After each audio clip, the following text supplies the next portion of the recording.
Hello, welcome. This is Premier League, the football show. This is the Premier League review, looking at the game day week 21, not 22. As we're saying there, I think it's 21. Because of the delay in the league, it gets all confusing sometimes. I don't even know which league, which window, which. Um, I don't even know how many games being played, but I'm gonna check that right now. Make sure you follow, like, share, subscribe to the channel. 60 at box game day review week 21. Let's just check the number of games. Just check the table. Some teams have played 20. Most teams have played 20, so it's game day 20. To be honest, yeah, I think it's game day 20.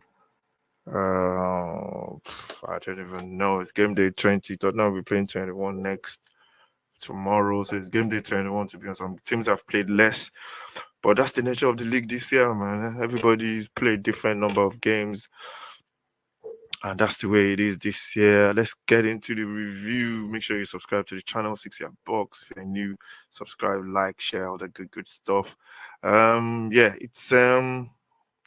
it's been a crazy Premier League this season, and still loads of games to play. We played 21 games already, and yeah, there's still about how many games? There's still about 17 more games to play, or more. I don't think my maths is that good.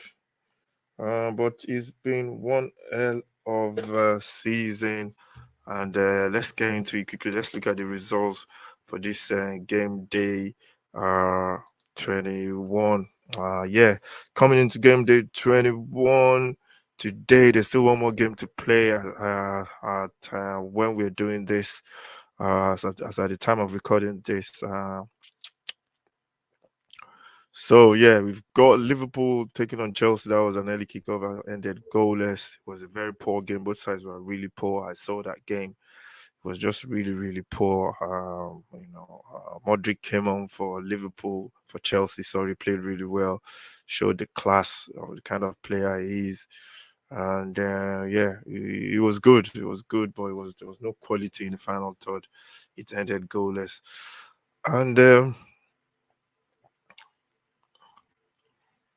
And then we go on to the 3 o'clock kickoff. Leicester City versus Brighton, that ended 2-2. I think I've got it as 1-1 there.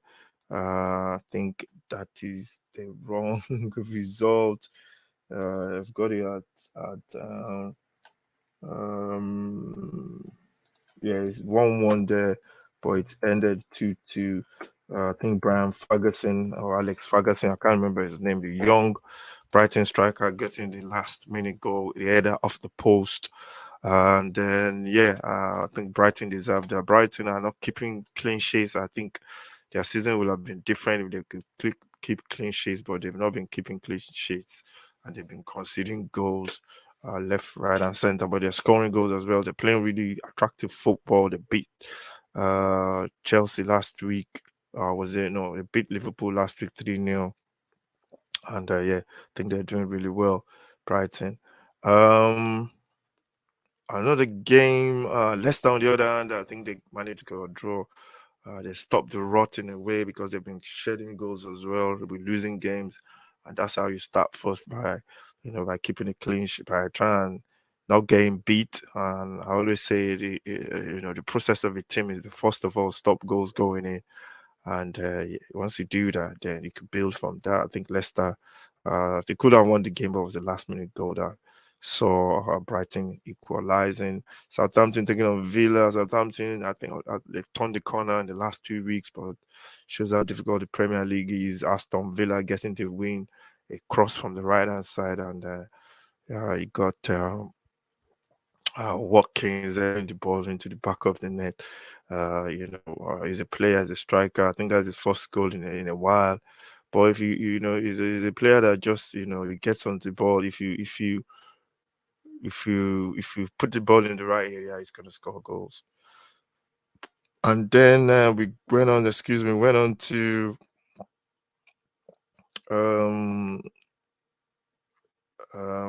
Southampton, on the other hand, I think they played well.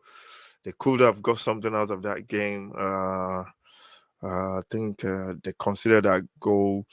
After they considered that goal, they still played well, but I think they're turning the corner. But they need to start winning games. They need to get off the bottom of the table, and they need to, at least move up the table. You don't want to get into a situation whereby you keep losing games and you're dropping points, and it's going to be very, very difficult if you keep doing that. You got West Ham, Everton. West Ham, I saw this is the game we did yesterday in our live watch along. West Ham played well in patches, and they played well in patches, and they in the first half they got their goal. But to be honest with you, second half Everton dominated. They had so many good positions, but the keeper didn't make it. West Ham keeper never made any save. I think they were really poor in the final third. And I think that's a big problem for Everton. I can see Everton going down. To be honest, they can't buy a win. They're losing games. They're playing well, but you can't get a win. They can't score goals. I think they need to bring in a striker in this window to give themselves a chance. The approach play is good, but somebody to put the ball in the back of the net, that's a big, big problem for them. And I think West Ham just about deserved it from the first half. And then we go on to Bournemouth, to Forest. Bournemouth played really well. They missed some good chances against Forest. Forest, played well as well. Came into the game, I think, because they've got a more,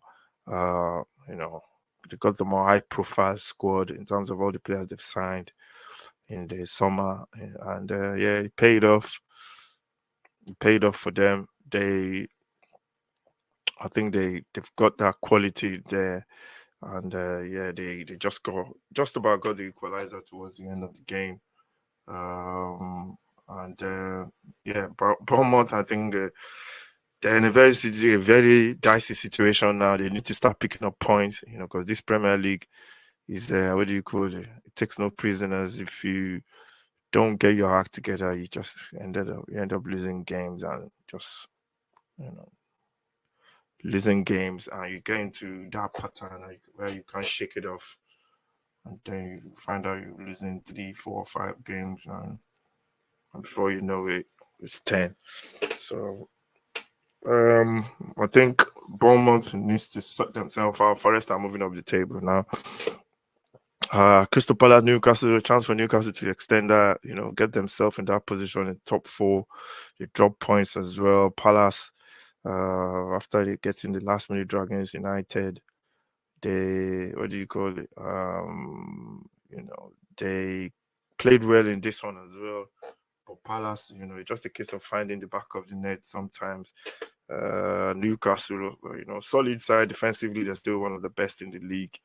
But they just need to keep into that for their fourth and third and fourth right now.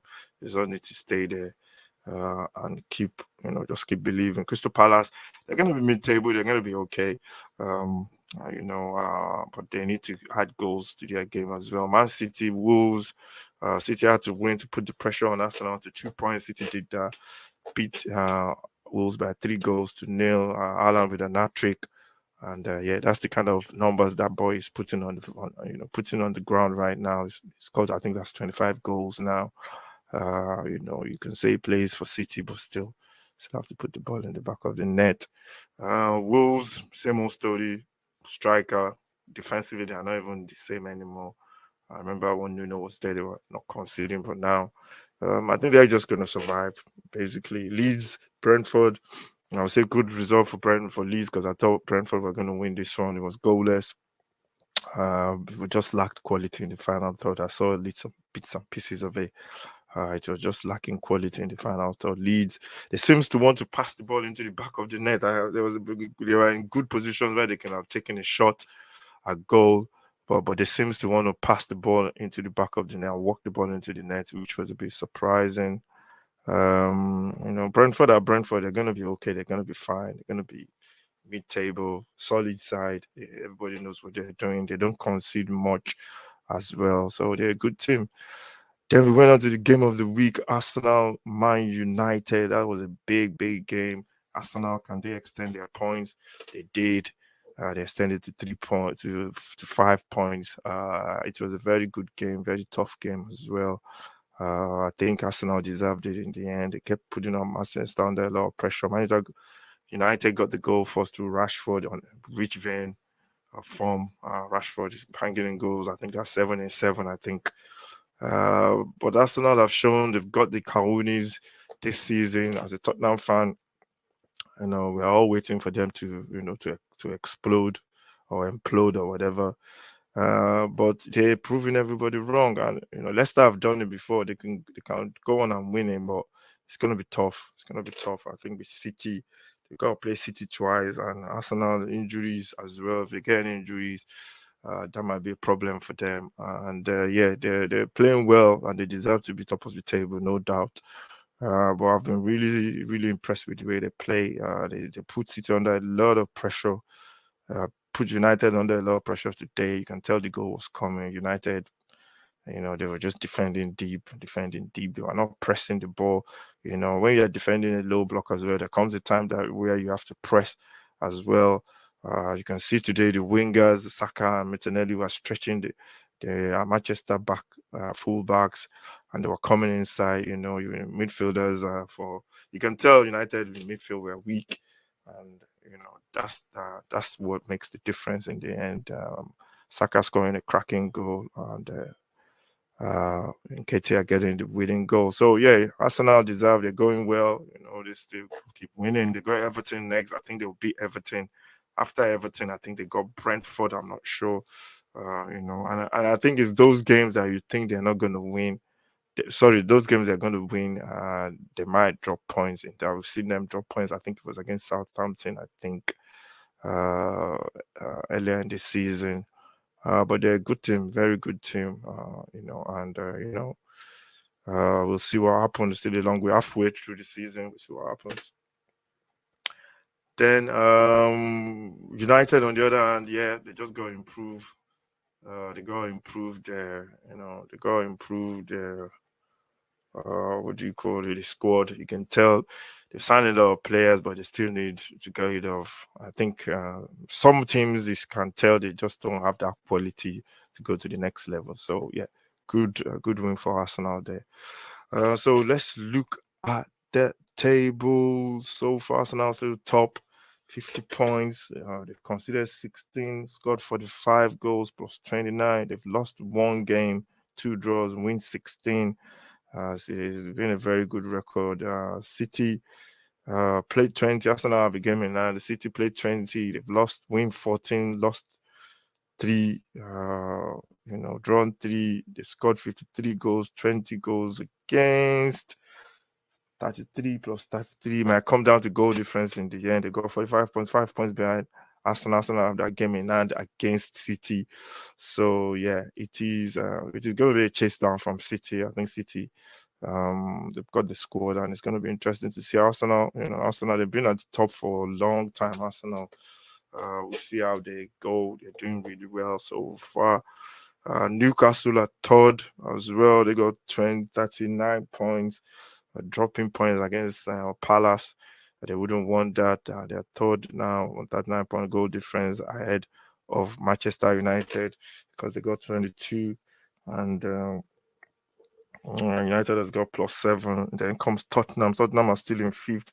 They are 6 points behind third and fourth. And they've got a game. They play the game more if they play it because they're playing against Fulham tomorrow. They got to win that one to cut the gap to at least 3 points. Those two have a game in hand on them. So yeah, it's just a case of Tottenham sticking in there. There's a lot of problems at Tottenham, to be honest.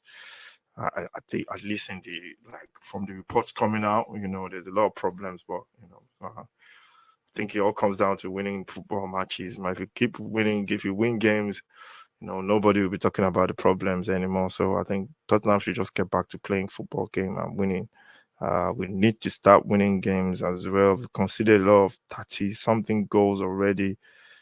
think is one of the highest in the league. Poor. Tottenham's problem is the defense, so they are fifth. Go to the bottom of the table. Southampton at bottom with 15. Bournemouth, Everton's 15. Bournemouth 17. I think Everton are gone. I think they will go down this season. Southampton have a chance. Bournemouth as well have a chance, I think. But I think Everton, the way they're playing and what I'm saying, I think Everton will go. But still a long way to go. So yeah, that's the Premier League preview for this Premier League review week 21. Make sure you subscribe to the channel, like, share, and all that kind of good stuff. I'll see you next time. This is the football show. Make sure you subscribe and let me know what you think about this this Arsenal team. Do you think they're going to go all the way? Let me know who's going down, top 4 as well. Let me know what you think about the weekends. The weekends games and controversials in there as well. Decisions have been shocking from some of the referees. So yeah, we want to bring back the commentary box as well, where we talk about stuff. We're going to bring that back on Thursdays. Commentary box. We'll be looking at all the talking points in the game so far, and watch out for the transfer hub as well. There will be one on Monday, and there will be one on Monday. There will be one on Wednesday, and there will be one on Friday. Then we do the transfer deadline day next week on the 31st, which will be at 7 o'clock. So yeah, transfer deadline day is on the 31st of January, which is next week, Tuesday. So yeah, that's it. Thank you very much for watching. Make sure you subscribe to the channel, follow, like, share, and I'll see you.